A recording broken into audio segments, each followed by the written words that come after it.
When you buy an NFT, you don't necessarily own the intellectual property associated with the image of the NFT. You own an object, a digitalized object that is embedded in a blockchain. And this is a problem. Once one project has done something, generally speaking, it's usually in the open domain, we all benefit from it. We call this the smart cow effect. So similarly, as we solve these problems, they will become industry standards and templates. And this is an area where I think the CNFT community can really innovate and lead the industry in. We're already in the top 3, top 5 for volume and for value. And if we really want to get to number 1, by putting a cohesive framework as a community together that can be accepted and cross blockchain. And this is the dialogue we can have with other NFT projects.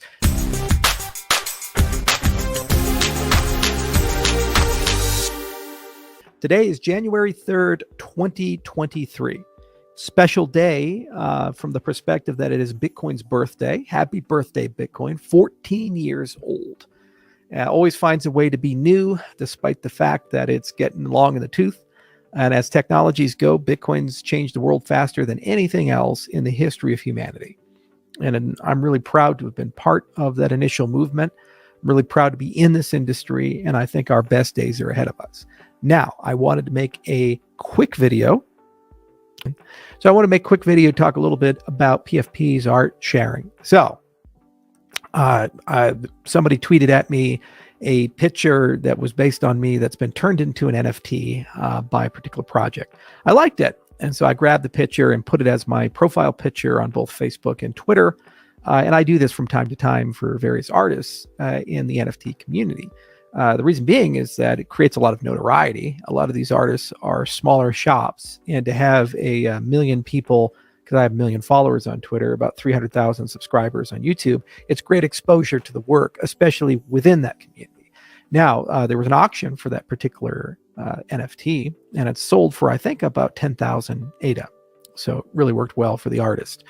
Now, there are some people floating around who are complaining that apparently I've stolen or misappropriated the artwork. And it brings a broader question of the right-click phenomena with NFTs. And I did want to talk about it just a little bit because it brings up an important point and something that we do have to think about. When you buy an NFT, it's not really clear what you're buying. So I have artwork all across the office. Now, whether it be a copy or an original, it's clear that it's a physical object and I own it. And I have the right at any time to resell that. And there's not necessarily a royalty tail or any of these types of things. Now, when you buy an NFT, you don't necessarily own the intellectual property associated with the image of the NFT. You own an object, a digitalized object that is embedded in a blockchain. And this is a problem. First off, my likeness is being used without my permission. Now, I don't mind. I'm very big Creative Commons guy, very big open source guy. Like, for example, all these live streams, I release them under a Creative Commons license, and people are free to take them because that's fine. I know a lot of people in the NFT community, because they love me or they love Cardano or they want to pay respect and homage to the things we've done, will take me and put me in the artwork. And that's not a problem. It's fine. It's expression. And they go and monetize that. The problem is it's not clear about the intellectual property. When they turn it into an NFT, they sell it. And what are the implied rights and contracts with that? For example, if you buy a limited edition NFT, one of one, what happens if the artist decides to make another one? Even well-intended, like that's a one of one limited edition that was sold for 10,000 ADA. What if the artist creates another one and gives it to me? Is that a problem? I don't know. Does he have the legal right to do that? What's the contract between the NFT seller and the NFT buyer?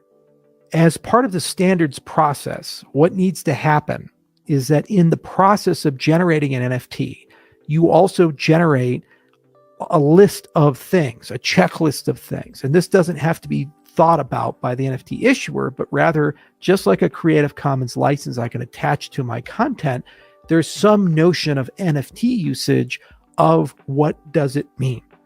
What rights do you have? What resale capabilities do you have? What embedded royalties exist within the system? Do you actually own the original IP? In many cases, in artwork, for example, you don't. So, for example, if you have a photographer take pictures of you, many photographers have standardized contracts where you have unlimited royalty-free commercial and non-commercial use of the pictures. But the original picture actually belongs to the photographer. It's very much the same with a lot of artists. When you make art, the artist retains the IP, even if you pay the artist to make the art for you. So similarly, you really have to dig into what exactly are you buying and embed that and those contractual relationships into the NFT. This is where NFTs touch realfi. So a realfi NFT is an NFT that has some notion of that. Metadata, a lot of information about the creator, terms of service, these types of things. Think about governance, the fair use of it. What are you allowed to do with it? What aren't you allowed to do with it? The royalty structure, what you actually own, these types of things. You talk about standardization. It would be nice if that is honored and appreciated by smart contracts in multiple systems, not just Solana or Algorand or Cardano or Ethereum, but it's a ubiquitous multi-blockchain standard that you know will float through, because then there's durability and interoperability for these things. When we talk about certification, claims that are made that are embedded within the NFT have been verified or validated by third-party firms. For example, we say that this NFT belonged to person XYZ. The person who issued this NFT has the legal authority to honor the commitments and claims that are made inside the NFT. I don't care. And I think it's great for a healthy ecosystem that people are free to express any way, positive or negatively, NFTs. And there's certainly been a few of me that are pretty questionable. And I don't really take a position on it because I love an open ecosystem. But other people, that's their bread and butter. That's how they make their money. Certification is basically a verification of those associations. Identity. How do you actually know that this belonged to Charles or Bob or Jane or Jim? And who is the owner? How can they prove these types of things? DIDs, decentralized identifiers embedded within it. And finally, regulation. Okay, so that's legal agency. So what do you do when you have to litigate? Will a court understand this? And will this be legitimate and lawful? It's an interesting concept. So one of the things we have to figure out as an industry is that wrapper that's going to sit around the NFT to take it from the DeFi world to the realfi world. And how do we do that in a way that it's mostly like LegalZoom? It's templates. So you, the artist, don't have to be a lawyer. You don't have to pay a lawyer. You don't have to be a business professional. You just basically pick and choose these different things. And we litigate it to the point that we know it has legal agency. So whatever those things are decided, those things can then propagate their way through. And if there is an event of dispute, there's a way of resolving that. And I think that's going to ultimately be the big delta between the successful NFT projects, the successful collectibles, and the things that are fly by night. Another thing closely related is rugs with NFTs. So there's an express warranty or an implication about support of a project.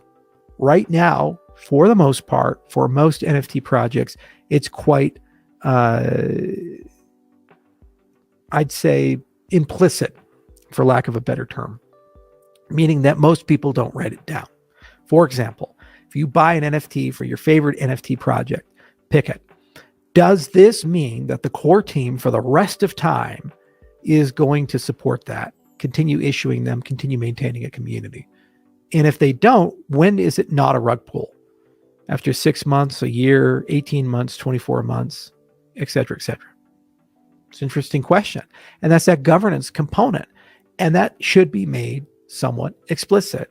In addition, every time an NFT changes hands, you have a way of putting a royalty tail, and it's going to be something that has to be reflected as a SIP in Cardano and figured out.